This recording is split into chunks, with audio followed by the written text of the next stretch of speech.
Well, good evening and welcome to the Sports Bar Show. Chewing the fat and talking balls as we often do. And in the Sports Bar, Brent Peters. Good evening, sir. Good evening.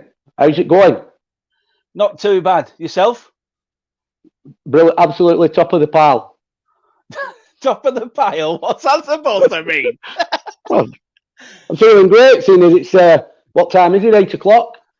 Listen, hold on. You're not feeling great at all because you were telling me you've been running to the toilet about 50 times today. What are you talking about? Well, that were late after. Yeah, that were this afternoon. Yeah, I were actually. But it's obviously done. I've cleared out whatever I didn't want anyway. We don't want to be talking about that, do we? Mind you, we talk ball, so we might as well talk shit. Hey, from the social media activity, mate, that's exactly what we're doing, talking shit. But pleasure as it always is, Brent, to do these sports bar shows. We're getting a lot of positive feedback, which is always good on the social media platforms, and quite a lot to talk about, and another fantastic guest again. Well, listen, we have got a fantastic guest, and I'm over the moon we've got him, and you know what I'm like when ever there's anything to do with Manchester United. Manchester United comes number one, everything else is second. And tonight, Manchester United are live on BT. But listen, I put our guest first because that's how good he is, and that's how special he is. So there you go, pal. Anyway, Brett, before we get cracking, there's a few things to talk about because I know there's a couple of things you wanted to pick up on, and one of those was the departure of Eddie Howe from Bournemouth. Done a great job down there on the South Coast. Yeah, it's a tremendous job. I mean, I think British football were willing that Bournemouth would stay up. You know, I think if anything, he's such a likeable guy, and he's done such a terrific job down there. People will go on about saying he's had this, he's had that. Listen, Bournemouth, it's kind of like Burnley, and I'm not being disrespectful to Burnley at all when I say this. You know, clubs like Bournemouth and Burnley, you never think of them being a Premier League club, but Burnley's a well-established Premier League team now, and have been for quite some time. And that comes down to, you've got to give the board a lot of credit, but then you've also got to, from the board, you've got to give the manager who they've got in some mounting credit. And it's kind of same down at Bournemouth. You know, they've always backed Eddie Howe. Yeah. Now, you know what I've always said. I've always thought that managing and coaching is two different things. But I'd always say that Eddie Howe is more of a coach than a manager. But how can I say that in some respects? Because he's had to do both jobs. I'm sure I'm right in saying that he hasn't kind of got a director of football above him at Bournemouth. I might be wrong. I stand to be corrected. If he has, well, he's kind of probably just done the coaching side of things. But if he hasn't, and he's took the manager's mantle as well as the coach's mantle, then he's kind of done a really excellent job. But I think where's next for him? I'm not trying to retire Roy Hodgson off, because you know Roy Hodgson's steeped in football. He's a great guy, and he's a great coach and a great manager. I'm not trying to kind of retire him, but you know what would be a great move, I think, for a couple of seasons, that Crystal Palace appoint Eddie Howe not as the manager, because obviously Roy's there, but working with him and taking a bit of pressure off Roy, and allowing him with eventually, as Roy starts to think about retirement, he'll take over at Crystal Palace. Well, that's a good call, because a couple of weeks back when we had Jonathan Norcroft on from the Times, he was talking about, you know, the departure of possibly Hodgson, you know, calling it a day, and Eddie Howe would be a pretty good replacement, don't you think? I think so. I think he deserves to be in the. I really think he deserves to be in the Premier League. I really do, and I think that Crystal Palace would be a good fit for him, especially under the circumstances of the fact that Roy Hodgson, like we said, we're not trying to retire him or anything, but it is a pressure job. His management, and we all know that, and extremely pressured. And Roy's not getting any younger. So to have somebody like Eddie there with him, with a view to taking over eventually, I just think it's probably a partnership made in heaven. Yeah, but with the season, but we say the season's, coming fast upon us, but we don't know when the season's going to start, and there could be some more managerial casualties before then. So there could be a fefew opportunities out there for Eddie, and Tilson is his second in command.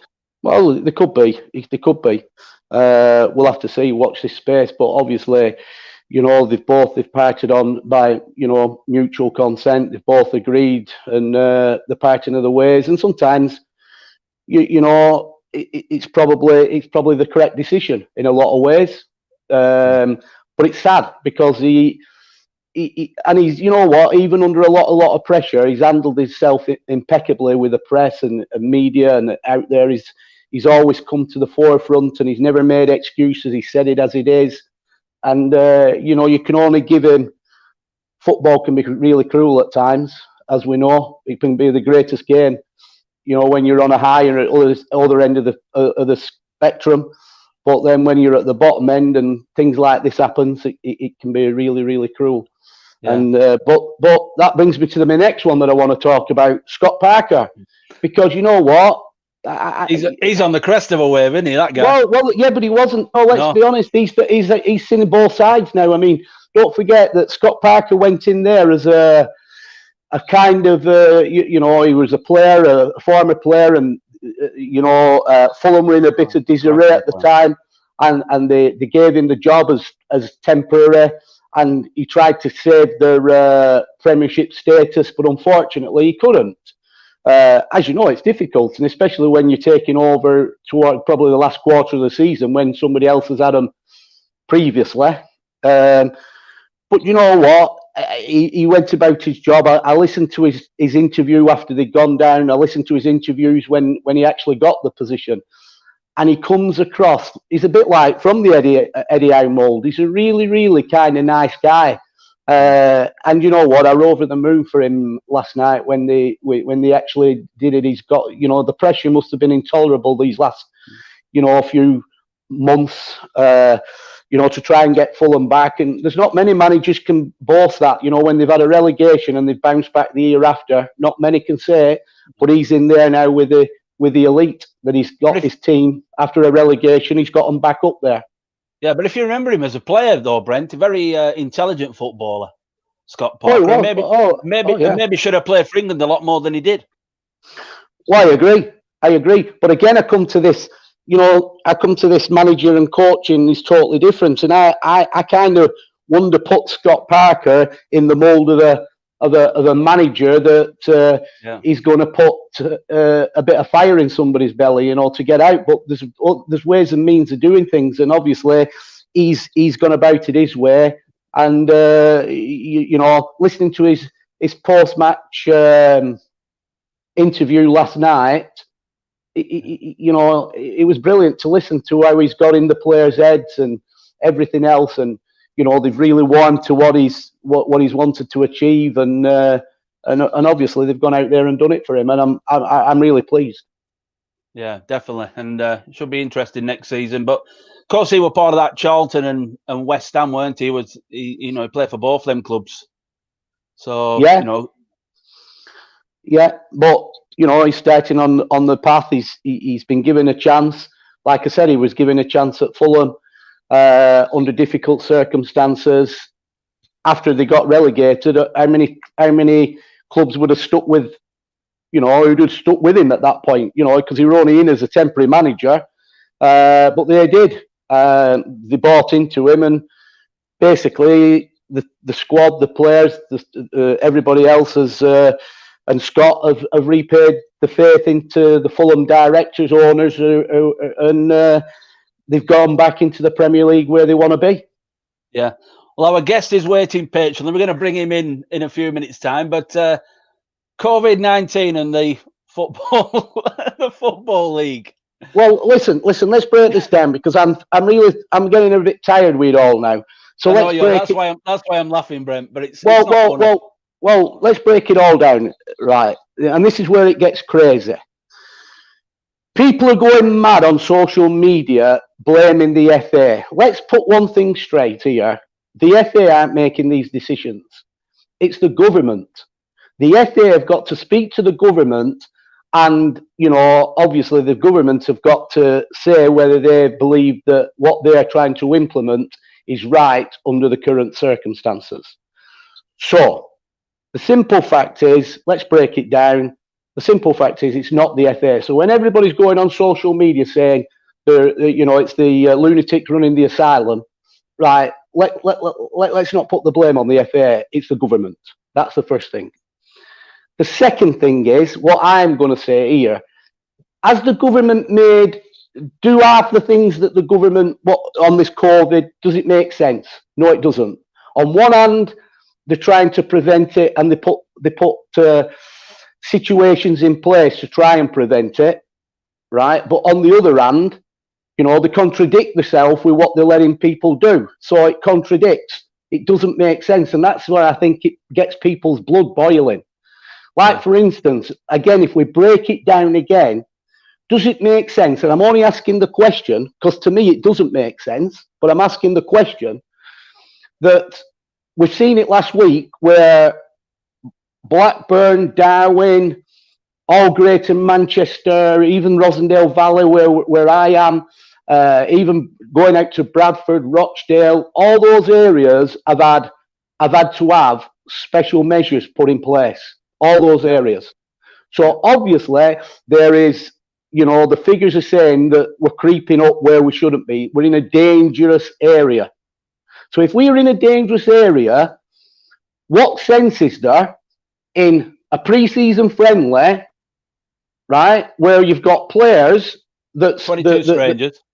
22 strangers, but you've got players in your club that are from different parts of the region. They're not all, some could be from Blackburn, some could be from Trafford, some could be from Rochdale, all coming to, so you don't know what they're doing away from your social bubble, the club. They don't know what you're doing. And then what they're doing, they're letting them go out and play a pre-season friendly where there's contact sport. Now, bearing in mind, Manchester United are playing tonight, but they've got top medical people in the grounds. It's strict what goes on. Everything's being checked and double checked and treble checked, everything, right? They're getting medically checked before the game. They're getting medically checked after the game. Yeah, the resources are already in place. Yeah, we can't do that. So what? All of a sudden, they're doing that. So does it not make a mockery? They're having to do that, but yet, say for instance, a non-league football team can play a friendly, right, out there with a club that's in an hot area where it's kind of the figures are up that you're in an area where people are susceptible to it, right? And they're going to go out and play for an hour and a half, and it could be a team from, let's say, from an area that's not really under threat at the minute, but all of a sudden, because they're mixing for an hour and a half and they're in contact sport, and there's nobody to check them, there's no medical people, so all of a sudden, they're taking it away with them. They could be carrying it, and it goes on. So, to me, personally, is it safe to play football at the minute outside the Premier League? Is it safe? Because we can't I don't think it is. So if it's not safe, why did the FA or the government just say, listen, for however many weeks, forget football, throw a blanket over it, blanket it. It's not happening. And it stops all this. That's my opinion. We're probably going to talk about this quite a lot over the next couple of weeks as we head towards the season, if it does kick off. But we've got a special guest tonight, and we need to bring him in. Right, let me tell you that, and it is a real special guest. It's got a bit of an international, or a lot of an international flavour. Just a bit. We haven't had many internationals on here, you know. But anyway, he was born in Clydebank, Scotland. He made 131 appearances for Dundee and scored Dundee United and scored 26 goals. In 1990, he moved to Coventry City, made 100 appearances, scoring 28 goals. And if you remember back in time in 1993, I think Alan Shearer had got a kind of a bit of a long-term injury at Blackburn Rovers. And our special guest tonight was sought after, and Blackburn Rovers, Kenny Dalglish, I think it would have been, paid 1.5 million to Coventry City, where he brought him into Blackburn Rovers to kind of replace or fill the void that Alan Shearer had left while he was injured. He made 144 appearances with 46 goals. And obviously, as we know, Blackburn Rovers went on to win the Barclays Premier League, and he was part of that squad. Unfortunately, he didn't play as many games as he probably would have liked because he suffered not one broken leg, but two, which was a real crying shame. But you know what? In 1999, our late friend Bobby Robson signed him for Newcastle United, where he went on and made 39 appearances, scoring 4 goals. He's had 53 international caps for Scotland. He works regularly for BBC 5 Live, Sky Sports, Satana Sports, BBC Scotland, Channel 5, and our very own Radio Lancashire. Would you welcome a terrific guest tonight in Kevin Gallacher? Let's bring Kevin in. Good evening, guys. There you go, pal. Are you okay, Kevin? Top man? I'm very well. That's the longest introduction for a long while, that was. They dug that one out of the archives. Listen, at the end of the day, everyone says that. That's my party piece now. So, but it's true, isn't it? Everything's true. It's brilliant. Yeah. It's great to have you. It's great to have you on the show.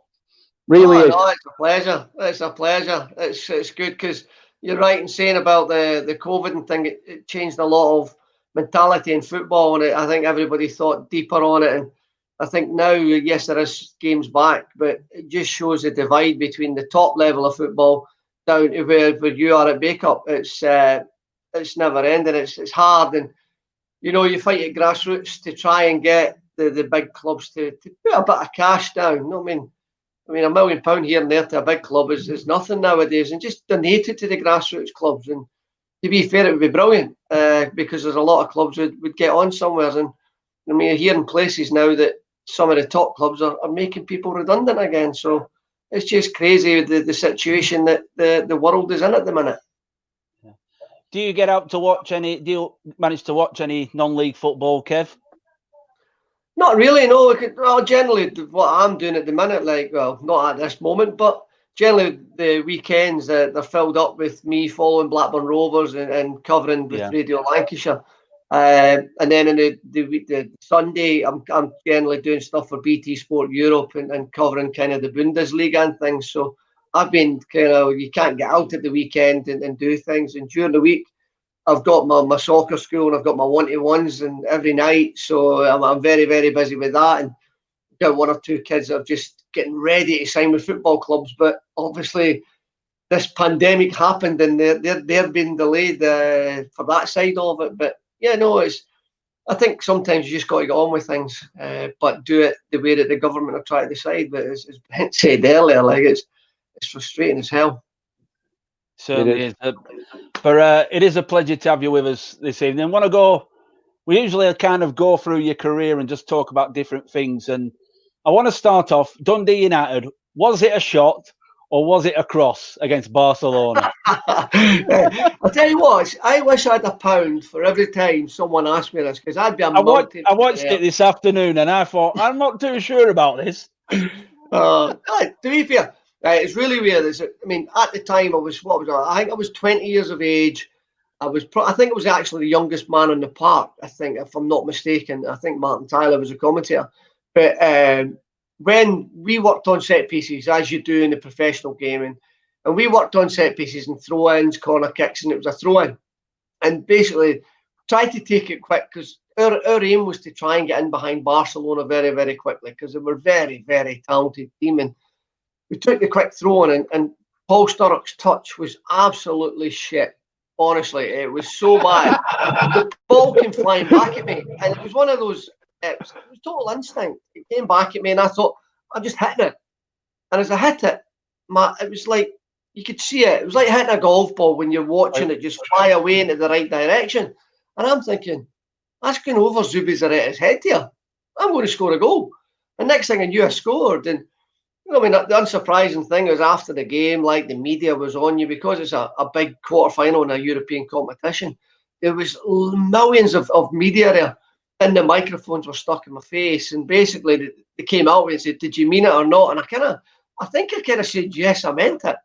But when I watched it back in video, and it plays back in your mind, I still don't know. It was just pure instinct that came to me and flew in the back of it. But I wouldn't say it's one of the best goals in my career, but I'll tell you what, I'm well known worldwide for it because it's against Barcelona. You certainly are. Just had a picture up there of that game. What do you remember about the game, Kev? Oh, brilliant. You know, Terry Venables was the manager. They had Mark Hughes up front alongside Gary Lineker. The talk in Spain at the time. They weren't doing so well at the time, Barcelona, but just our journey itself as Dundee United and Europe had been quite successful anyway in past years. So we didn't threat Barcelona. Barcelona probably hadn't even really heard of us. So we kind of took it in more stride. And basically, when they turned up and you just seen the superstars, the Spanish internationals, you know, Zubizarreta, world-class goalkeeper, and you've got 2 British strikers there, you're thinking, oh my God, this could be a nightmare. But you know, we didn't worry about opposition in that time. Jim McLean, for me, the manager, was way streets ahead of a lot of people. And even at that time, I'd probably say on equal par with Sir Alex Ferguson. And the tactics, we stuck to our own trend of what we could do. And fortunately for us, we got that early goal. It settled down there a little bit, but fortunately it rumbled Barcelona because I think Mark Hughes and Gary Lineker both missed sitters that night that possibly could have put the tie to sleep. But it gave us an opportunity, and we always fancied ourselves away from home. I think we were better. We were kind of counter-attacking, change the system during the game and manage it. And we managed to do that at the Camp Nou and come away with a 2-1 victory. And, you know, a 3-1 overall victory was phenomenal for us because Dundee United, I mean, only a few years earlier, got to the semi-final of the European Cup and lost to a bribery through Roma. So they got close to the big competition. Fortunately for this one, we managed to wield the axe and get rid of Barcelona in the quarterfinals. Yeah. But your move to Dundee was a bit strange because everyone had you written down as for joining Celtic, but that didn't happen due to someone talking about you should have some Guinness inside you. Oh, yeah, it's crazy. I mean, fortunately for me, I'm from a footballing family, and my grandfather's an absolute legend around Celtic Park. And, you know, my destiny was very similar to another footballer that played there with Paul McStay and his brother Willie. When you've got family relations who are successful at Celtic, generally you are going to be in playing those positions in that team. But when it came down to it, I mean, 13 years of age, the managers were talking to you. And I mean, I was brought up with my dad in a pub, understood the pub rituals. I seen drunk people, I seen gang fights, I seen people being shot. I seen it all in Glasgow. It was horrendous. But when it was time to go and sort of say, right, this is your football career's kicking off, I started going around to trials, and I went to my local club, Clydebank, who were part-time at the time, but they were a very good side, you know, a top side. They played in the top division. I went there, and their chairman at the time, Jack Steedman, wanted me to go on trial. So I said, yeah, I'll go on trial, but it was with under 16s. I was under 13, and I was like 7 stone, 5'2", and some of these under 16s were like men.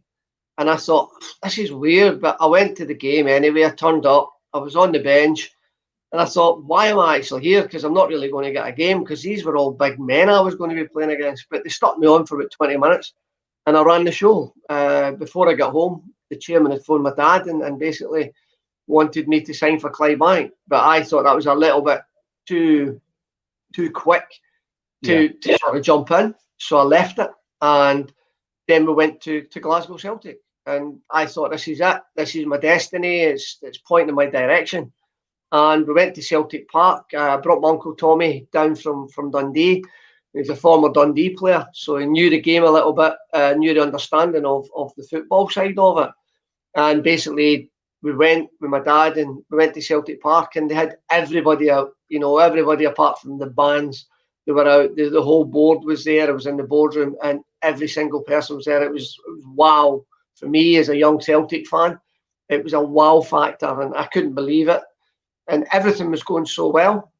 And we're talking, and Billy McNeil, at the end of the conversation, and it was like a finishing line, and he did say, well, the only thing I'm a little bit concerned, pal, is you're a little bit small, and we need to get you on the Guinness. And as you said, well, look, Billy, I'm 13 years of age. I've been on the Buckfast since I was 10, pal. So realistically, it's a wee bit 3 years behind the times. I started drinking earlier. But no, on a serious note, it was really weird to tell a 13-year-old kid that I need to go into Guinness. I found that really strange, being brought up in a pub. And I think it was just the fact is I used to think football players were holier than holy. And when I became one, I realised we're not. And it was a strange one. But me being the rebel that I was and wanting to be me, decided against it. And my dad was quite disappointed at that time because I'd made the decision then. I says, I can't sign for a football club that want me to drink alcohol, because I had thoughts that footballers were all right. And I went up to Dundee United, and Jim McLean was brilliant. I wish I knew what I know about him now. I wish I knew back then, because he was a hard taskmaster. He was iron rod, disciplinarian. But I'll tell you what, his knowledge in football was second to none. The knowledge he passed across to us, coaching theories that he'd done, were way, way ahead of his time. And it was, for me, it was probably the best place that I could learn. But I lived with that.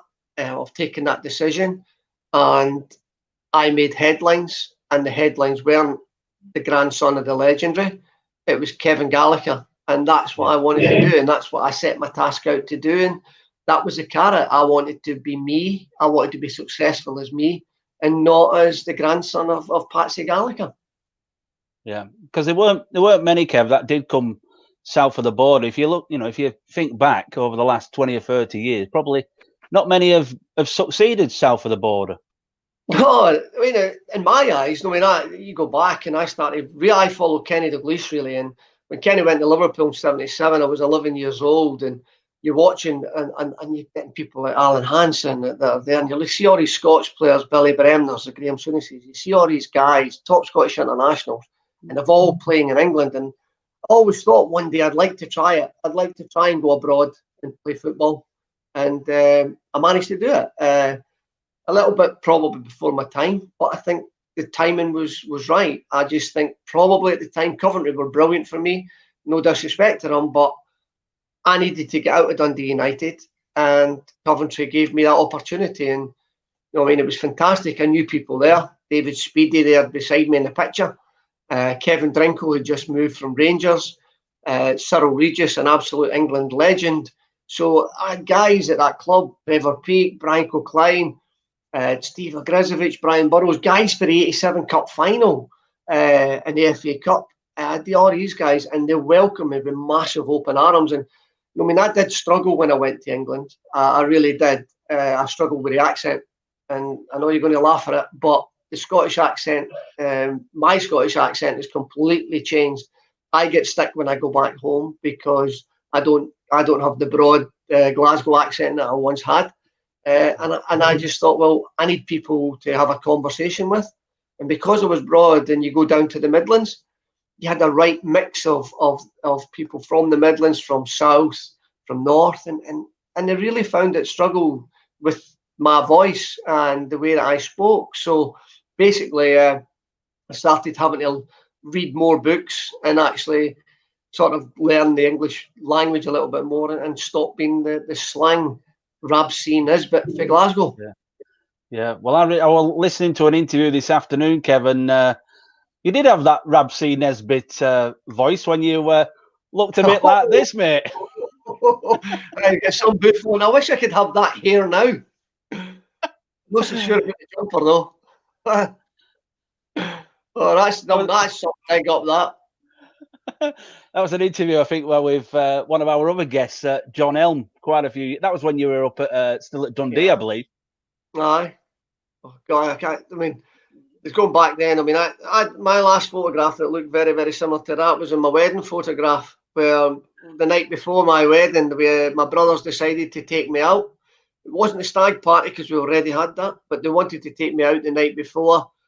And unfortunately, when I got up the next morning, I had red eyes and I forgot to put the old gel in my hair. And when I got to the church, the missus was walking down the aisle with her face tripped me because she couldn't believe that I had this big bouffant hairstyle. And that's just reminded me of there. Oh, my God. Yeah. You were just talking there about your time at Coventry. Did you enjoy the Coventry experience before moving on to Rovers? I loved it. Coventry was brilliant. Once I settled in, I mean, I think, as I said, I went down in January. I had so many hard games with Nottingham Forest, with Stuart Pearce, I had Millwall with Pat Van Den Hal, Tottenham with Charlton, Mark Reed, people we played against, with Tony Dorigo, Chelsea, I think Tony was at the time. I was playing against all the best fullbacks in England when I went down, and there was no rest. And in Scotland, you play, you kind of gave 110% against Celtic and Rangers, and then you gave 90% against Aberdeen, Hibs and Hearts, and then you gave 75% against the other teams. And it wasn't right to do, but you could find that you could take the foot off the gas a little bit. But for me, coming to England every single week, there was a different player, a different challenge. And, to come up against England's top two left backs and Stuart Pearce and Tony Dorigo at that time as well, and pass with flying colours, basically helped me kind of settle in to where I wanted to play. But I wasn't a natural right winger, and John Sillett wanted me to be a natural right winger. I really was. I was a number 10 in today's game, shall we say. I like to play off a striker. I like to set people up through the central areas. And David Speedy was harping on all the time, and he kept saying to John Sillett, "You need to get Kevin through the middle. He's a far better player there." And John Sillett said, "No, I want him in the wing." And unfortunately, John got the sack. And fortunately for me, Big Terry Butcher came in. And having played against Big Terry only a matter of probably months earlier, when he went to Glasgow Rangers, he knew I could play centre forward. And the first thing he done when he came down, he says, "Come on, wee man, you're up front for me." And that changed the whole outlook for me. People started then realising what I was about. And that was what basically happened. Big Terry changing my position. But for me, the people at Coventry City were fantastic. The 3 years I had there were magnificent. And we kept our house there for a good 5, 6, 7 years after we left, until we decided that here in Blackburn, or in the Ribble Valley side of Blackburn, that this is where we decided that we were going to stop, and this is where we've had our family, and this is where all our class as a family friends, and we've settled here. Yeah, because you've been fortunate. You've lived in some nice places. You were living down in Stratford upon Avon, weren't you, when you were down at Coventry, I believe, before moving up north? Yeah, it was. It's a lovely area. When I moved to Coventry, I really didn't have an idea about Coventry. You read about the history of it being rebuilt, about the war, Lady Godiva and things like that, and you get all excited. Oh, there's something naked running through Coventry. It was unbelievable. But then we kind of looked around, and we looked in different areas, and I got friendly with one or two players. They were up towards the Leicester area. I thought, I don't really want to go that way. And we discovered Stratford upon Avon. Down there was a nice village called Wellesbourne, where in the war there's a lot of history about Wellesbourne and the wartime. And we thought, fantastic, this looks a place for us. We seen a house and we managed to get it, and we settled there. And it was actually, I think if I'm not mistaken, there was our house and the next door neighbour's house one was a gym and one was the church for during the war days, when at Wellesbourne was an airbase. So there's quite a bit of history about where we lived. And unfortunately, when we sold up and moved away, we've only been down a couple of times, but we managed to fulfil a couple of things, like go to Warwick Castle and visit things like that, get to Shakespeare Theatre and do things. But it's kind of weird when it's on your doorstep. You didn't do these things. So we had to go back and visit our old house to do it. Yeah. And then you signed for Kenny, £1.5 million. But you weren't too sure. You had to look on a road atlas where Blackburn were, I believe. Yeah. Well, the thing was, it was £2.5 million. Everybody, I know everybody says 1.5. It was 2.5 million, but what Coventry did, they bought Roy Wegerle because Kenny wanted, basically, it was almost like a swap deal. So the whole thing was 2.5 million, but the 1.5 million done me a massive favour because you think of it, 6 months earlier, they bought this guy called Alan Shearer for 3.3 million. And it was an outcry, it's a ridiculous amount to pay for a football player and things. And I'm thinking, 2.5 million, I'm thinking it could be even worse here to get a stick I'll be getting. So, no, it's just one of them. I mean, when Kenny came calling, there was no doubt about it. I was going to go somewhere, but it was weird because there was no mobile phones, and that's the weirdest thing. When I try and tell my children today how they were contacting me, they just laugh because they think the mobile phones were still invented back then. But Kenny phoned me. It was Bobby Gould was the manager at the time. Gouldy said to me, he says, Kevin, have you got an agent? I went, yeah, I've got an agent. He says, you didn't need one. I could be your agent. He says, here, I've got a paper here with 9 clubs on it. Where do you want to go? And I thought, you're having a laugh. Like, I says, like, I'm not even thinking about leaving at this moment in time. So I don't understand that. But he said, look, there's 9 clubs. And he didn't know at that time, I'd been kind of tapped up by a journalist for Manchester City. And Terry Phelan had just signed for him for 2.5 million. So Man City spent the money. So basically, I got in touch with the journal because I knew Bobby Gould who was trying to get rid of me. And the journal went, look, they've no Man City, have no money anymore. They've spent it on the lad's feeling. So I don't think they're going to come for you. But it was all over the Manchester newspapers. And I was getting things posted through to me and I couldn't believe it. And I was thinking, oh, that's out the window. But none of the clubs were Blackburn. It was unbelievable. And I thought, well, can I get time to think of it, speak to my wife, have a chat, and then we can decide on that? And they went, yeah, brilliant, that'd be great. So basically, that's what we did. I went home, and then Gouldy phoned me. He says, Kevin, be in at 3 o'clock. Kenny's going to phone you for Blackburn. So I spoke to Kenny. I was like, yeah. He says, can you come tonight? And I was like, whoa, it's I don't know, it was about 2.5, 3 hours, I think it was. To get up to where Kenny was in Southport. And I thought, well, we can try and get up, but I need to get dog sitters and get something organised so me and the wife can come up. We went, yeah, no problem. We'll see you at 11 o'clock in Southport. So we got a dog sitter, drove up, done the deal with Kenny that night, Ray Harford, and the morning we met them. And Kenny just says, look, guys, just when you're driving in behind us, just shut your eyes because Blackburn's a shithole at the minute. I thought, oh my God, I just turned around and looked at my missus Aileen and I just said, she just looked at me, she went, what are we doing? I was like, I don't know yet. I said, and then we approached Ewood Park, and of course it was not the Ewood Park as we know it now. It was the old Ewood Park, and they pulled one side down, and I thought, oh my God, what am I coming to here? And I went in. To be fair, it was very homely. You met everybody. You met the local rats and everything that were running about the streets. It was unbelievable. And we went in and eventually signed the contract, and that was it. And went back to the hotel. The wife went away back down south, and she phoned me at the hotel, and she went, Kevin, what have we done? He says, this place is a nightmare, but it's just going back. And when Kenny phoned, he was just touching on that road atlas. Because, as I said, no mobile phones. When Kenny hung up and he says, we need to meet in Southport, we're going to Blackburn now. It looks like we're signing for Blackburn.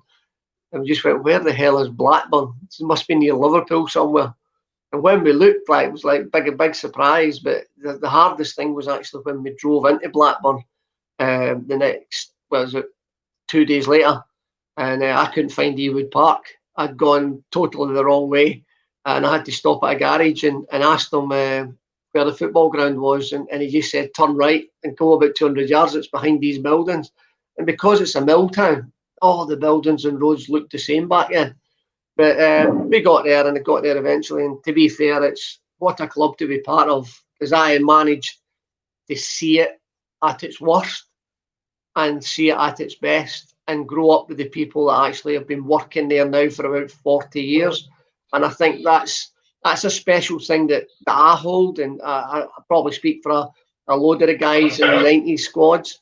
The newer version of player at Blackburn, they don't share anymore with them. So it's a kind of difficult one now, but you know, it's a great club, and I love it, and I love the area, I love the people here, and that's why I've stayed. Yeah, it's interesting that just on that one. I actually moved. I had a furniture removal business, and we actually got the contract of moving all those houses out that were all those tourist roads going down to Ewood. What Jack Walker actually bought all them, and we had the job of moving them all out. Yeah. God, it goes back a long time, especially that last house where they found a building. Yeah, they did. Yeah. Found a body. They didn't find my £50 note. You have £50 notes back then? Probably not. No, that's probably why they didn't find it. No, but yeah, like you say, you know, the streets. I can remember it, the streets and how the club were, and you look at it now. It's just you can't credit it, can you? I mean, like you say, you've seen it back in the day, and you've seen it now, and it's you know, and again, that's all credit to the great Jack Walker. You know, I mean, brilliant. Yeah, and to win a Premiership. Oh, to go into that was phenomenal, you know. But when you met Jack, you met Kenny. You had a dream to fulfil the 5-year plan, and I think, to be fair, on all of us that went there under them, we kind of bought into that sort of circumstance. We're going to be as good as. And I think that's just the way they thought. You know, Jack was always a fantastic business person. Kenny, a magnificent manager, player. Everybody was in awe of him. So when they're talking to you, they made you believe that you were actually the top players in the Premier League. They made you believe that, and I think that's why the squad we put together, we weren't the most talented players, but what we were together, the teamwork we put in for each other, we grafted our socks off, you know. And you see the guys here, you know, it's every one of us, probably apart from Richard Vitschka, you know, we're all happy, you know. But it was a great achievement that we put in, and with such a smaller squad than what a lot of clubs done. And a lot of people hated us. A lot of people in the media hated us because we're a small town, and we went on and won a big competition off Manchester United and Arsenal, and we proved it. And people say we bought it, but Manchester United and Arsenal spent as much money as we did. We put a jigsaw piece together, and fortunately, and unfortunately for me, I broke my leg, which forced the club to buy Chris Sutton and get the SAS and win us a title. So for me, I take a big part in that, because if I don't get injured, we don't have Sutton. And we might have retained the title maybe 2 or 3 seasons without Sutton, but now we brought him in, and he helped Alan to get all the goals. And to be fair, what a partnership it was. And that was my carrot to get me back to full fitness, was to split up the SAS and make it gas. So instead of shooting everybody out of the league, we would gas them out the league. Yeah, Rolling Stones, gas. Yeah. But I read something this afternoon as well, Kev, that because of your injury, when you came back, you were using your left peg and not your right peg. Oh yeah. You became left-footed. I tell you, I mean, when you've got time to think about things and learn new things, that was the time for me. And I mean, I broke my leg, I had a pin in my leg, I had a walking pot on my leg, and I wasn't allowed to use my leg for 3 months. And it was as simple as that. So for me to take part in anything with the guys around the dressing room, I had to do something with my left foot. And, you know, I could kick the ball with my left foot, I could get out of trouble, but I wasn't. I mean, I was probably 20% compared to 80% on my right foot. And where the Darwin end, it's called the Brick, where the community is, and we used to train. That's where we basically got changed and got a couple of astroturfs in, a smaller astroturf. We used to play 2-touch, and it was winner stays on, and all the boys turn up early to training, go in the gym, some would then come in, play 2-touch, and everybody's doing their work. And I would jump in, and people are laughing because you can't do nothing apart from trying to do it with your left foot. And honestly, the first probably fortnight, I was all over the shop. I was falling over. I couldn't do nothing. I was like a little kid beginning to play football. And, you know, you're on the pitch, then you're off the pitch as quickly as could be. But then within 3 months later, you know, I was given as good as I got. solely with my left foot. I was controlling it. I was pulling it out the air. It was unbelievable. And I thought, wow, got myself back.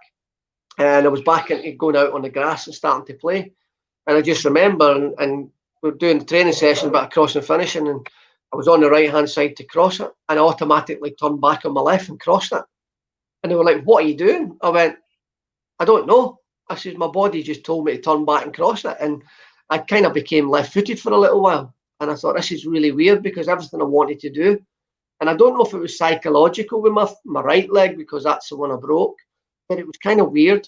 But it kind of turned my brain round, and it took me a while to get it going, but it kind of made me two-footed. And the best thing ever happened to me, because you see the goal that's on YouTube against Arsenal, I had it first time on my left foot, whereas I probably stuttered, stammered and kicked the ground or something before it, but I wasn't. I was ready for it, and I came back, and it was a great connection. So for me, the thing that I learned from football was how to watch it, how to learn from the coaches, how to understand the game of football, and became left-footed.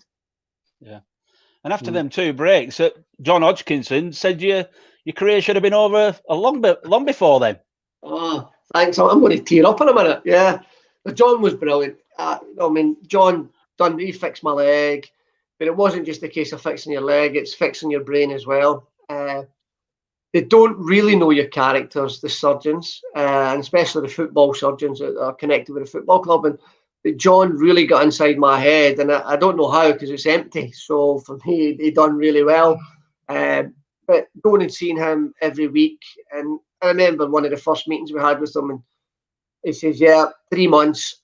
And I took it, I'll be back in 3 months. So I was back in the gym, and my wife hated it because she had to drive me in to training, and I was straight in the gym. So I went to hospital, lost a week of my life. Monday morning, the following Monday morning, I was back in the gym training. I thought I'll be back in 3 months, and funnily enough, within 3 months, I wasn't even any further forward. And I was seeing John again, and again he went, yeah, it'll be 3 months. And I thought, you're having a laugh. We said 3 months 3 months ago. But he went, no, Kevin, it'll be definite 3 months this time. Trust me, you'll be all right. And then within the 3 months, I was back playing in the reserves. I was probably 90% fit at that time, but I was getting back. It was all psychological. Would I tackle people? Would I volley the ball again with a defender marking me? Would I take a tackle for the back?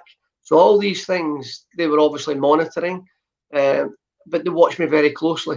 Kenny watched me. The coaching staff all watched what I was like very, very closely. And while I was watching the first team not run away with the Premier League, but give that big challenge, I just wanted to split up Shearer and Sutton. And there's no disrespect to they two guys, because they were absolutely brilliant for us. I just wanted to split them up and be part of them. And whether I could play, and my luck was I could play right wing now, I could play left wing, and also could play centre forward, and you could score goals. So for me, I fitted in right across the front line for Kenny. So that was an option for me, and you're just hoping that you can get as fit as you can, and somebody then maybe get an injury, not a bad one, but get an injury to give you that opportunity. And, I trained with 6 months with David Batty, and then I seen Bats getting back in with an opportunity. I wasn't getting that opportunity because Shearer and Sutton were still fit, and then it came Crystal Palace, and we lost Jason Wilcox. And that's when Kenny came calling, and it was probably the most nervous moment. It was like a second debut for me. I went out, scored a goal, playing in the left wing, was flying, was absolutely buzzing. And as I said, John Humphrey, the fullback, I was taking him to the cleaners, and what a player he was, a good player, but he was a very tough opponent. And I've done a step over, got away from him. But as I was getting away, my leg planted down, and he caught it again. And that was me, back to Blackburn Infirmary. So that was a disappointing thing. But, I got my game. I got my goal. 100% record for winning the Premier League. So probably better than Shearer that year, actually. So it wasn't so bad. So my claim to fame was I broke my leg to get Sutton in, and I also got the 100% record during that season. So for me, to get a medal, I don't know if I deserved one, because I believed you were meant to be something like 5 to 10 games, but Kenny had said, this is a squad game now, pal. You deserve it. You've done a big part. And we only won one game after that, and that was Newcastle. So if I don't play that game, we don't score, we might not have won the league for that one instance. So for me, it was a big, big part in it. And it took a hearty, long conversation for Kenny to actually convince me, because me and David Batty at that time were kind of back in the side for he playing his 6 games he played. I played 1. And we were kind of thinking, do we really deserve a medal? Because the lads have been at it all season and we just come in for the glory. But we were part of it, and that's what Kenny said. You're part of the squad, and we got on with it and got a medal, and it's in a Pickford's box somewhere. Yeah.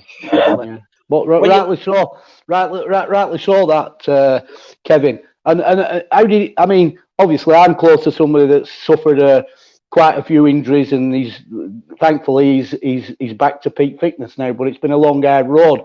One of the things, and it's kind of a similar story because the Premiership was involved. The player I'm talking about, Matty James. I mean, Matty James obviously had to suffer. You know, the season. It was the last game of the season, and so the following season, they won the Premier League. So all through that Premier League, it's his recovery. That played, but obviously you know yourself. You're in the gym. You're on your own. That's where you're kind of isolated. So that plays a big part with your head. Where all the lads are out there, and especially when they're on a high and they're winning games and they're firing to the top of the Premier League as Blackburn Rovers were. So how did you find that? It must have been tough for you. At the start, it was tough because you're on your own. But he's a good friend of mine now, Mike Pettigrew, a physio here in Blackburn, and he was the physio at the time. And just before Mike had retired, obviously I broke my leg, and Mike was a physio, and Mike was brilliant, a fellow Scotsman. And he kept me going. We were in the gym together, we worked together. And he, as I said, he kept me going. And then all of a sudden, Mike left due to contractual kind of, not disagreements, but they couldn't agree anything with the management of the football club. And Mike decided to leave the club. And we went away to get new physios and try and get new physios in. And that's where it was difficult for me, because you're on your own, you're in a gym, you haven't a clue how to do a rehab. So you're just plodding away the best you can and doing the best things that I can. And, we eventually got physios in, but by that stage, I was going down to Lillyshaw, I was coming back, I was speaking to Mike. Mike was giving me programmes. I was trying to do a couple of things of physio at the club at the time, was giving me as well, Steve Foster. So you're trying to do all these different programmes to get fit. But my dedication was, I believe, that through John Hodgkinson, and you're right, they said there, Brent, the mental capacity you're carrying is I could have gone the other way. But fortunately and unfortunately for the club, David Batty got injured. And David Batty now was alongside me, and it was long term. So he was with me for probably 6 months. And we're both in the gym, and we both dragged each other through. We go in one day and we're bored. We'd be jumping off the side onto a trampette with a weight and try to bounce the weight off the trampette and hit the ceiling. We'd be doing stupid things, very dangerous things. It's crazy, but yeah, we had to do it. We're filling our time because we were so bored with, and then we come up with challenges, and he says, right, we've got to do a challenge, and be something stupid like you've got to glue somebody's shoe to the dressing room floor. And if you get found out that it's you, then there's honestly different things you got to do. 1,500 metres in the rower. So there was different challenges that we were doing with each other, and it was a laugh. It ended up a laugh. So we had a laugh together with it. And Batch was mental, and you think for someone that didn't like football, he was one of the fittest guys I'd come across. But him pulling me through that stage and both helping each other, really mentally toughened us up that we could get through it, and he was there screaming at your ear and all that, like, you're Oxford, I'm Cambridge, you were having a race, and we'd have a boat race, two of us on a rower and having a boat race, like these are the things we were imagining just to do it, just to get things right. So brilliant, and it was, you had to feel, if I didn't have Bats there, I think I might have struggled a lot more. It might have taken me a lot longer to get back, but it didn't. He was challenging to get back, to try and get into midfield, where Mark Atkins was doing a magnificent job in there with Tim Sherwood. And he was wanting to get in there. He could see it. He was chomping at the bit, and the quality of player that he was as well. So it kind of helped us both when they were doing it. You know, we pushed each other through it, as I said. But I think for me, mentally, John Hodgkinson was the one that got me through it. And I mean, when I got back playing, 90, I think it was 98 World Cup squad got announced, and that's. I mean, I think it was either before it or after it. John Hodgkinson has said like it was the proudest moment that he'd ever come across, because my career should never have gone back to that level. And I mean, that's a photograph of 2000. And I mean, obviously, playing to 2000, you're international. I mean, you're 34 years of age. You've played in the World Cup, and it was great for me. And to get back at the highest level, to play at the highest level, was something that, as I said, John Hodgkinson said I should never have done. A lot of players struggled to do that, and I got back to the top, and probably higher, I would say, because I got to Euro 96, which I should never have been at.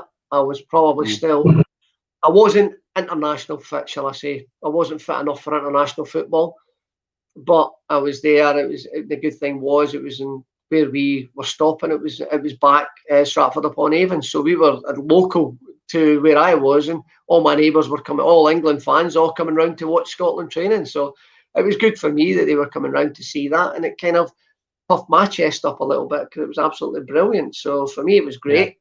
And to get there, to even playing a game like I did, you know, I played in the first game against Holland, which I was so surprised about. I just expected to be sat on the bench, but played against Holland, missed the other two games. But to be part of that gave me the hunger and desire to stay at the top level. And I think the 90s, even when we started the World Cup campaign for 98, I never started for Scotland. I was on the bench with John McGinley, Duncan Shearer. We'd guys like that playing for us at the time. Ali McCoy got injured, and he was starting to get injuries. So we were losing like top strikers, and then the opportunity arose for me, and my goal scoring was on fire at Blackburn. Me and Chris Sutton were unbelievable, and everything I seemed to hit was hitting the back of the net, and it happened at internationals. I'm playing in a 5-3-2, or some said it was a 5-4-1, and I managed to get 6 goals in about 4 or 5 games, and got us to the World Cup, and which everybody in Scotland or every media, every journalist was basically calling us Dad's Army. We're too old, we'll never get there. You're not as good as the Brenders, the Dalglishes, the Laws. We got to a World Cup, and we done it. We are as good as them, and we all stood to be proud of it. It's just a shame that we weren't 4 years younger. A lot of us were in our 30s, and it was coming into, this was going to be our last opportunity, and try and stay fit for it. And that was the worst thing that happened to me, because I had a double hernia, and I was at Blackburn leading up to that with a massive double hernia and never trained. And Roy Hodgson was brilliant. Played the matches and didn't train. Scored goals for fun, was having a good time. But then when we went to the World Cup, I had to train every day because of the media. And that was a nightmare because I could not run. And I really, really struggled. And so when it came to the games, it took a lot out of me. And it was very, very difficult to try and get moving. It took me about 20 minutes to warm up in matches. And you know, one or two of the lads gave me a bit of stick. But I said to them, I says, like, nobody knew, apart from the management team, that I had double hernia. And myself, probably Colin Hendry, the Blackburn boys did, but nobody else. And but I had to train because Craig was adamant, because the media was there. And I'd done it, but it was to my detriment because I couldn't perform on the pitch as the way I did for Blackburn, and you don't get the best out of it. And that was a disappointing thing, but it's each to their own of getting little injuries, and there was no way I was missing that World Cup for nothing. Yeah, great insight. Well, you made your debut against Colombia, and then the second game, you were down at Wembley, weren't you? But you were tell us that story about you and Gordon Strachan. He took a good clobbering, and then he had some chosen words for you. Oh, thanks for reminding me. Oh my God, this is an upbringing of a young player getting an international call up at last minute, and we were playing the last Rouse Cup, our second last Rouse Cup, and it was against Columbia at Hampden, and and it was really weird that you're playing, and I've passed the ball to Gordon Strachan, and I told him to turn. I didn't realise the Colombian was right on him, and he just took the wee man out, and I swear to it, the wee man, Gordon, he never let up, and he says, if you effing shout that again when there's somebody on me, I'm going to effing do you in. And I just thought, I don't want to play for Scotland anymore.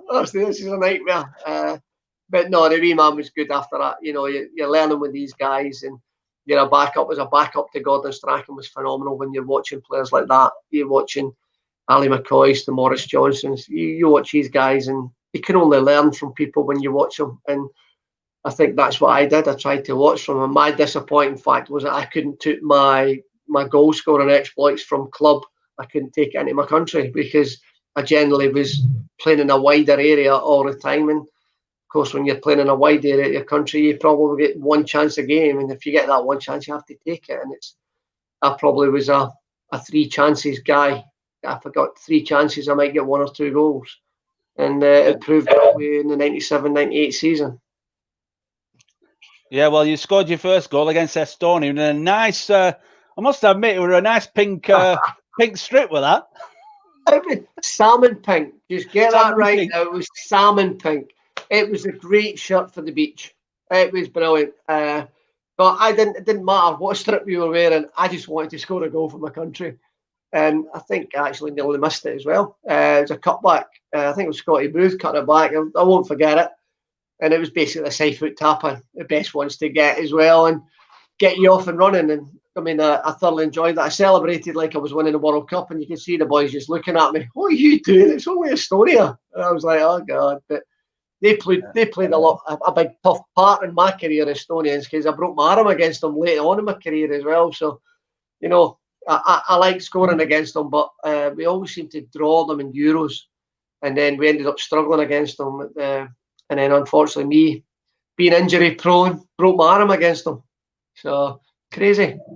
But then you did get a decent one against Italy, though, which you'll be remembered for. Even though you lost the game, you scored a decent goal in that game. Hey, there's only 2 Scotchmen scored in Italy against Italy, and I'm one of them. So I'm very proud of that. There's not many players have done it, and you're talking the Dalglishs, the Laws, all these guys. They've never scored against Italy in Italy, and I did, and to be fair, I nearly made a total arse of it as well. It was unbelievable. I remember the ball came up to me, and I think it was Costa Curta was marking me, and I've chested it down to Ian Jess, and Ian Jess has struck it, and as he struck it, I've just ran, just in the hope that if the keeper saves it, he fumbles it, and that's what's happened. Paluca fumbled it, and the ball kind of sprung and went in the air. And as it went near, it was like taking an eternity to come down. And I teach my children, I keep saying to them, you need to look at the ball. And I took my eye off the ball for a split second. And Paluca got up. And as he got up to spring to dive, I've looked at the ball again. And I've hit the top of my foot. And I went, oh no. And Paluca dived across the goal as the ball just looked up, as slow as you could think it was, and just looked up and over the top of him and just went over the line. And honestly, I couldn't believe it. I thought, I've just missed the biggest sitter in all my life here.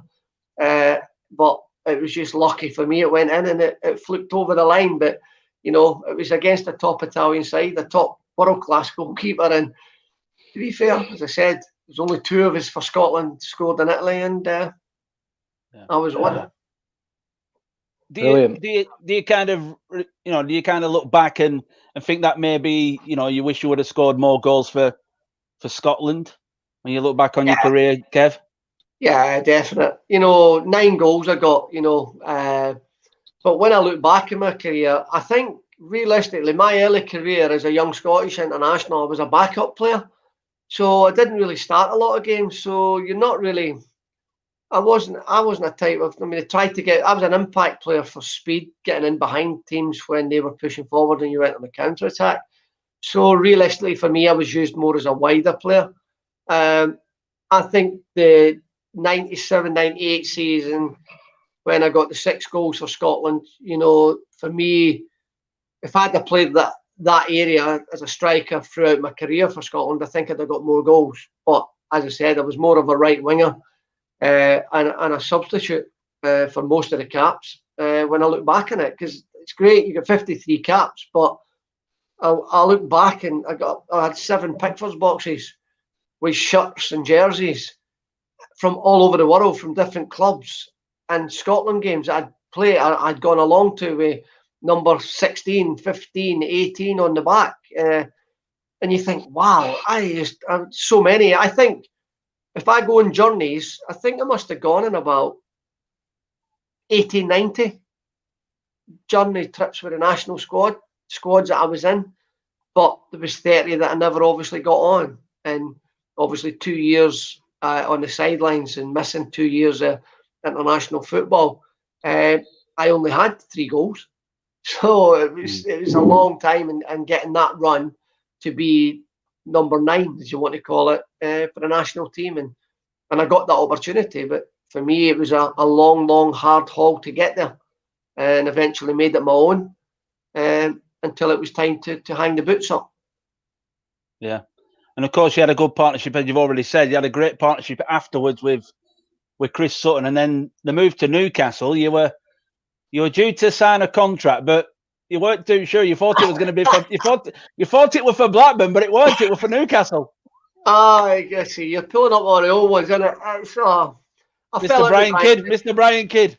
Well, Brian, he was a nice guy. Don't get me wrong. Brian was a great fella, but for me as a manager at Blackburn Rovers, I didn't see quite eye to eye, and unfortunately, I went from first choice striker in the Premier League to the 5th choice striker in the Championship, and I thought that can't be right.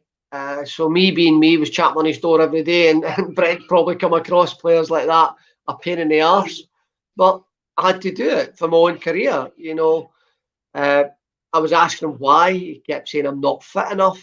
I disputed it. I says I'm as fit as anybody, if not fitter, at my age.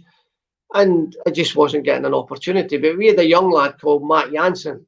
And he's probably, for me, the only player that came to Blackburn that I fretted for my position with. Because I thought he was a talented young lad. And I thought, wow, if I'm going to lose it, I'm not going to lose it to a Swedish international and Martin Dahlin, a Per Pedersen for Denmark. I ain't losing it to these guys. But when this young kid came, Matt Jansen, I thought, this kid reminded me a very similar way that I play. He's a couple inches taller, a little bit stronger, and more of a dribbler. And I thought this kid could go places. And I thought, if I'm going to be there, I'm going to be stuck behind him. And I think that's what Brian Kidd seen, but without telling me.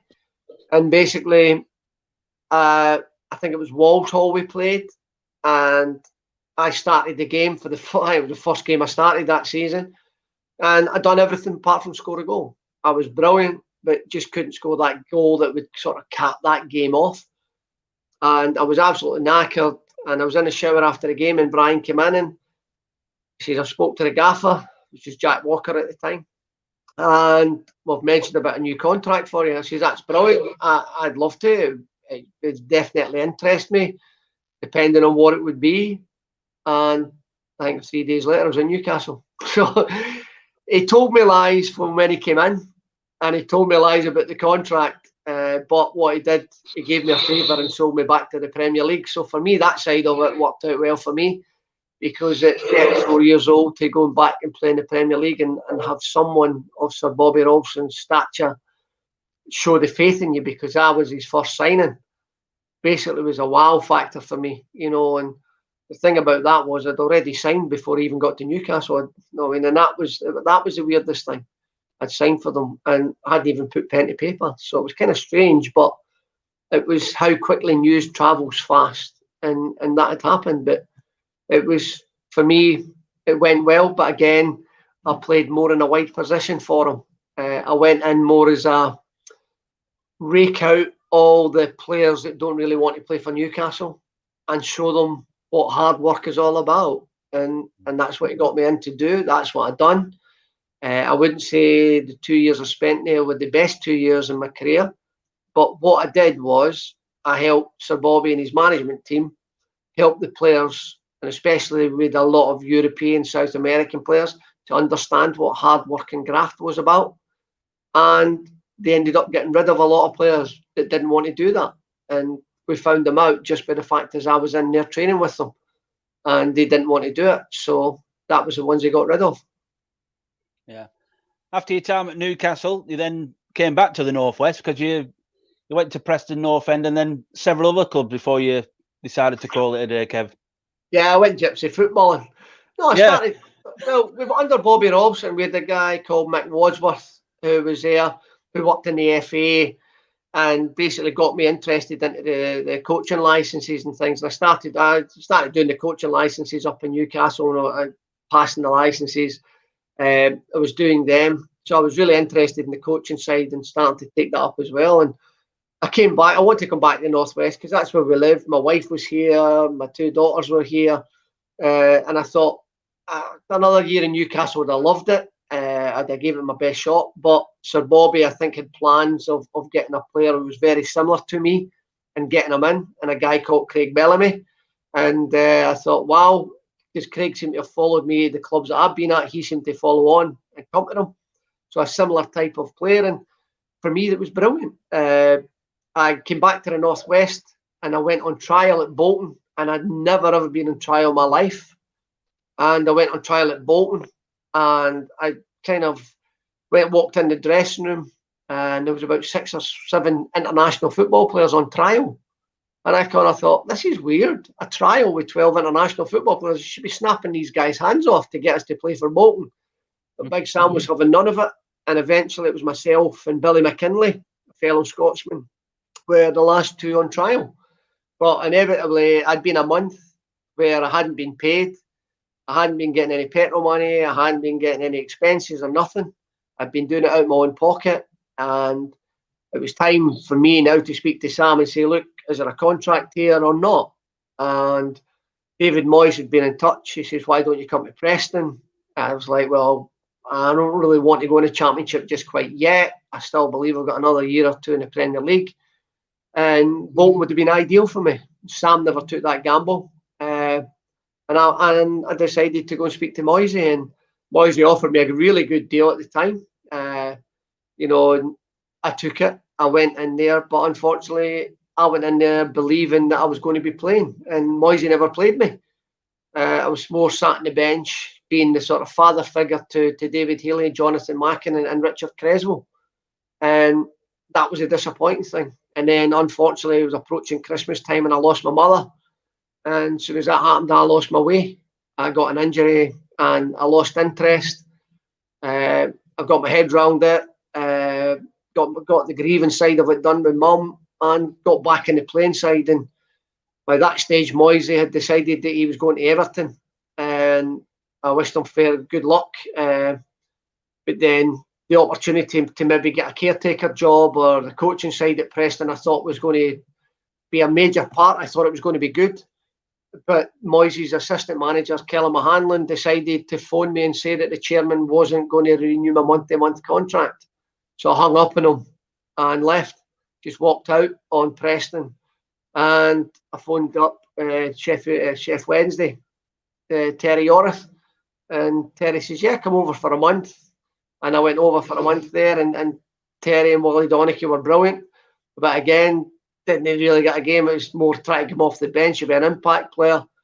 And at my age now, I was starting to scratch my head thinking, I'm better than these guys. I know I'm better than these guys. I'm proving I'm better than these guys, but I wasn't getting an opportunity to be better.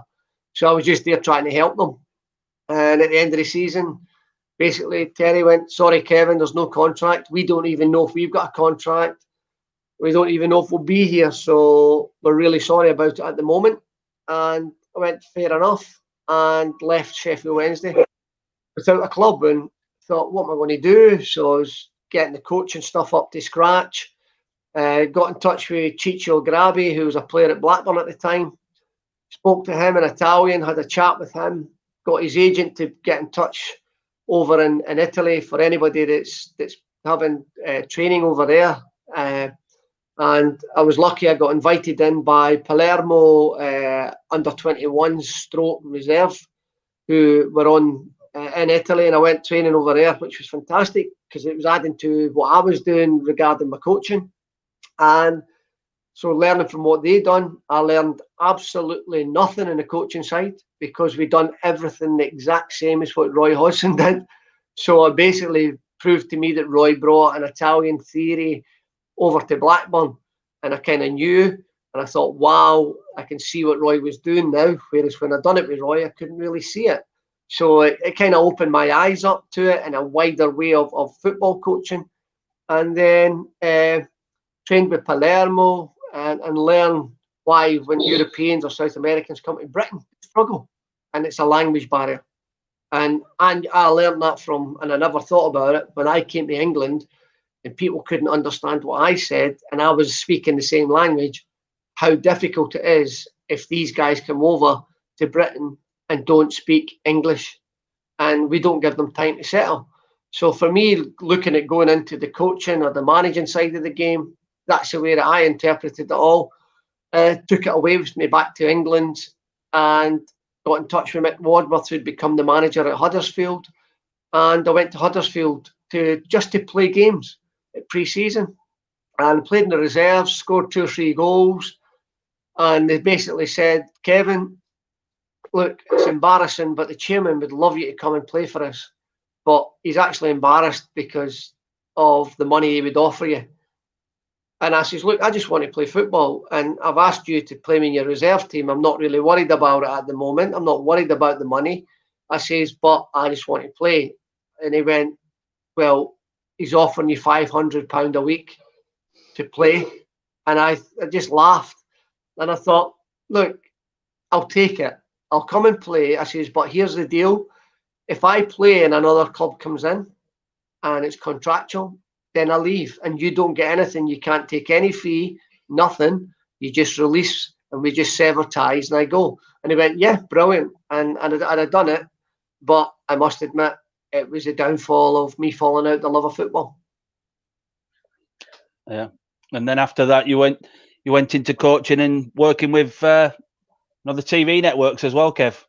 Yeah, I stumbled into the television stuff, the radio. I went to work as a good friend of mine now, Andy Bays, and Andy works with me on BBC Radio Lancashire. Yeah, and Andy was a brilliant lad. I met him, believe it or not, at the Virgin swimming pool, and he was a lifeguard attendant doing his university work at the time, and that's where I first met him. And then next thing I know, he told me he's working at Century FM and he's working with the legends. And I thought, wow, you're working with Gary Owen, Mickey Thomas, Alan Kennedy, Graham Sharp. I was like, wow, it's a great programme. It's funny, it's mental. And I thought, fantastic. And he went, yeah. He says, do you want to come on as a 5th legend? He says, I've spoke to the producer on the show and we want you as a 5th legend for Blackburn because they're in the Premier League. And I was like, yeah, I'd love it. And that was me. That was my step into working on the radio. But it was a baptism of fire because there was no help. It was, you had to learn quickly.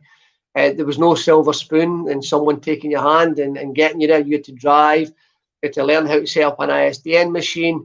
You had to learn how to talk. You had to learn how to do co-commentaries. You had to learn how to do brief interviews when they come to you, how to do it for 5 seconds, for 10 seconds, and with people talking in your ear. So there was a lot of self-learning in there while asking people for help. And we kind of managed it. And I was getting in there in the studios. I was doing quite well in the live programmes. And then one day we had Graham Sharp out at a game for Everton. We had Alan Kennedy out at a Liverpool match. And myself and Gary Owen were in the studios. And Gary went, well, I'll open the studio programme up. I'll present the start.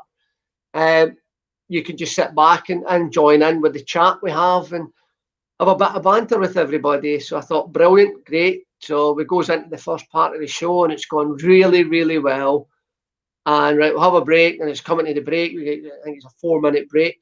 And Gary went, Kevin, I need to nip to the loo. I'll be back in a minute. And Gary Owen disappeared to the loo. And I'm looking at the clock and the clock's ticking down and I'm thinking, oh my God, Gary, where are you?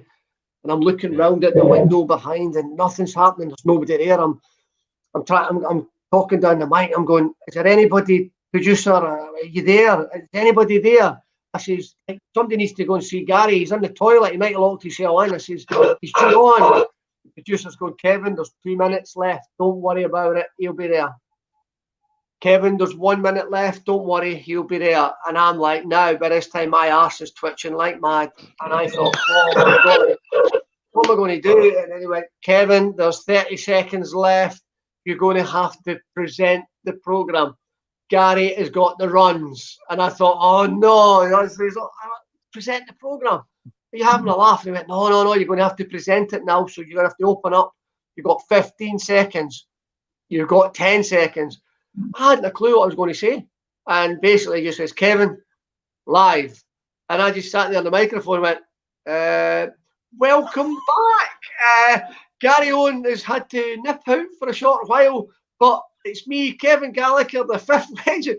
And I just rabbited the biggest load of shit you could ever come out with. And I tell you what, it must have been the best listening radio ever. And I turned round, and here's Gary Owen sticking his 2 fingers up at the window, and he's giving me pelters. And I thought, you shit, I couldn't believe that. It's the biggest baptism of fire at football when the manager threw me in against Glasgow Rangers in front of 42,000 people. But this was, you're talking live on a radio show that you're thinking they've got hundreds of thousands of listeners in there. And I thought, oh my God. And to be fair, that was it. And I never looked back. I loved it. And that kind of steamrolled for me. And I was doing that every day. I was doing that every week. Every night we were doing it. And then we'd be doing it on a Saturday at the match. And I loved it. And I fell into it. And unfortunately for me, the coaching side of it took a sideline. And I didn't want that to happen. I wanted to be the media to be the sideline. And before I knew it, it was 2 years. And unfortunately for me, Century FM got taken over by another company. And my contract was up, so it wasn't going to be renewed. But fortunately for me, Andy Bays had moved on and moved over. So I had a short spell with Radio Rovers for Blackburn Rovers. And then Andy Bays had left. And he'd gone to work with Radio Lancs. And then he phoned me and he says, I'm at Radio Lancs now. What do you fancy coming in doing stuff for Radio Lancs? And that was my big move over. And that's where I sort of been there now for I don't know how many years. Yeah, because I'm going to say you've been become part of the furniture now, haven't you, at Radio Lancashire?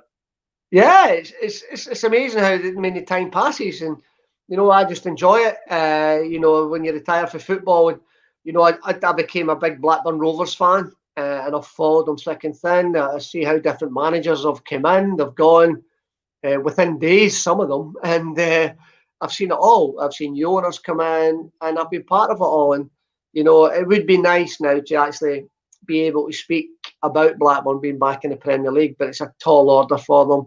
They need that little bit of luck, I think, and a couple of maybe decisions last season with referees. It might have been a difference from losing to winning, and they might have been in the playoffs, and I might have got a chance to at least see them in there. But hopefully next season, Tony Mowbray again, a tall order, probably needs about 6 or 7 players, and hopefully can get them in and get the players in that can do a job and hopefully challenge this year for the top 6, because just before lockdown it looked really good, but then 3 games after lockdown it looked really bad. But that's the way Blackburn Rovers seasons have been, and it's been good football, but it'd be nice to see them back in the Premier League, I must admit.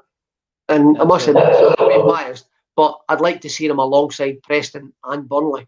I like to see 3 teams in there, because it's good for us with BBC Radio Lancashire in the Northwest to get the teams and get them in the top division. It'd be brilliant for us, because when I went to League One with Blackburn, I've gone round grounds that I didn't even know existed.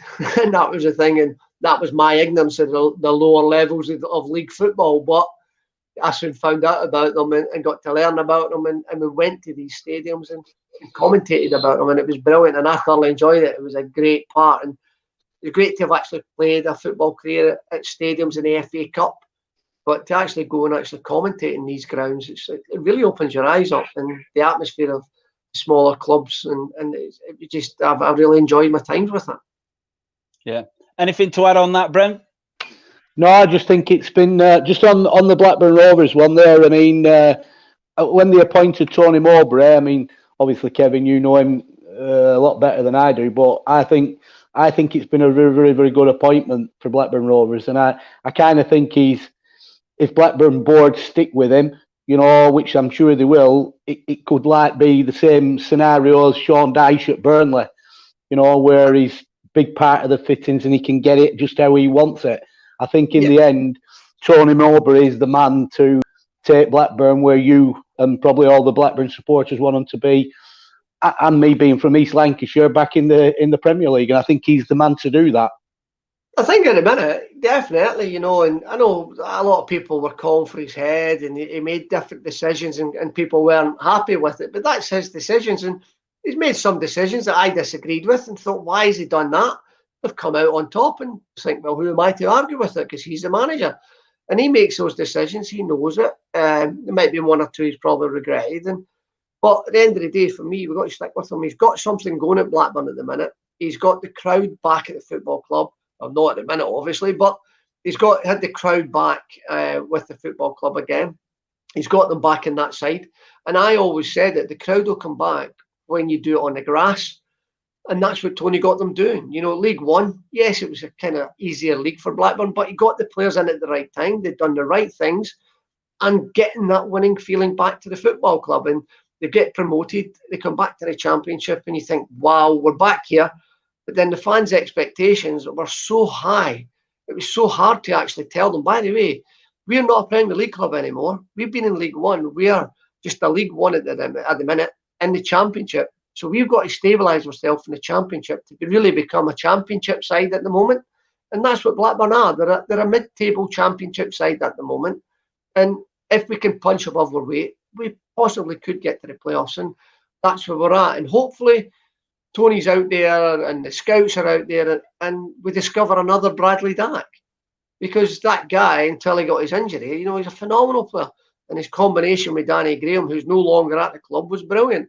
But Tony's gone out. He spent 15 million on two centre forwards who at the minute have struggled, and you're just hoping two young lads, and hopefully they can maybe get the goal scoring boots on next season, and fingers crossed for the two of them, because they're young and they do their best, and they can start scoring goals for Blackburn and pick them up. Yeah, exactly. Well, you know, it's been great having you on, Kevin, tonight. It's been really fantastic.